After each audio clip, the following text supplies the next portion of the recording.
जानवरी ऊतक जानवरों में पाए जाने वाले ऊतकों में पादहात्मिक ऊतकों की तुलना में कुछ अलग गुण होते हैं। जानवरी ऊतकों के प्रकार। जानवरी ऊतक इस प्रकार से विभाजित होते हैं: प्रतिमान ऊतक, संयोजन ऊतक, मांसपेशी ऊतक, तंत्रिका ऊतक। प्रतिमान ऊतक जानवर के शरीर में आवरण और संरक्षक ऊतक होते हैं। प्रतिमान ऊतक लगभग सभी अंगों और खालिजों को आवरण करते हैं। प्रतिमान ऊतक अलग अलग शरीरीय प्रणालियों को अलग रखने के लिए एक बाधा बनाते हैं। प्रतिमान ऊतक कोशिकाएं कठोरता से सम्मिश्रित होती हैं, ऊपर दिए गए चित्र में दिखाया गया है, और एक लगातार परत बनाती हैं। संयोजन ऊतक मरणीय पदार्थ द्वारा अलग की गई कोशिकाओं से बने होते हैं और इसे बाह्य द्रव्य मंडल कहा जाता है।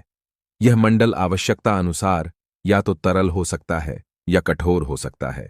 संयोजन ऊतक इस प्रकार से विभाजित होते हैं: एस्टरिस्क कच्ची संयोजन ऊतक, एस्टरिस्क हड्डीय संयोजन ऊतक और एस्टरिस्क तरल संयोजन ऊतक। नसें कच्चे संयोजन ऊतक का उदाहरण है। हड्डी हड्डीय संयोजन ऊतक का उदाहरण है। हड्डी शरीर को ढांचा बनाती है और सहारा प्रदान करती है। रक्त तरल संयोजन ऊतक का उदाहरण है। रक्त में एक तरल मंडल होता है जिसे प्लाज्मा के रूप में जाना जाता है। प्लाज्मा में लाल रक्त कोशिकाएं आरबीसीएस, सफेद रक्त कोशिकाएं डब्ल्यूबीसीएस और प्लेटलेट्स सस्ती होती है। मांसपेशी ऊतक बड़े हिस्सों से मिलकर बने होते हैं और मांसपेशियों के रूप में भी जाने जाते हैं। मांसपेशी ऊतक हमारे शरीर में गतिविधियों के लिए जिम्मेदार होते हैं। मांसपेशी ऊतक में विशेष प्रोटीन जैसे संक्रियात्मक प्रोटीन होते हैं और यह प्रोटीन संकोचन और आराम में मदद करता है और स्वतंत्र गति को समर्थन करता है। तंत्रिका ऊतक मस्तिष्क, मेडुला स्पाइनई और तंत्रिकाओं सभी तंत्रिका ऊतक से बने होते हैं।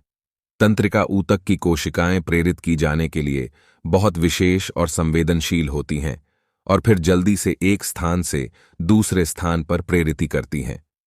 तंत्रिका ऊतक की कोशिकाएं तंत्रिका कोशिकाएं या न्यूरॉन के रूप में जानी जाती हैं। न्यूरॉन हमें चाहें तो हमारी मांसपेशियों को हिला सकते हैं।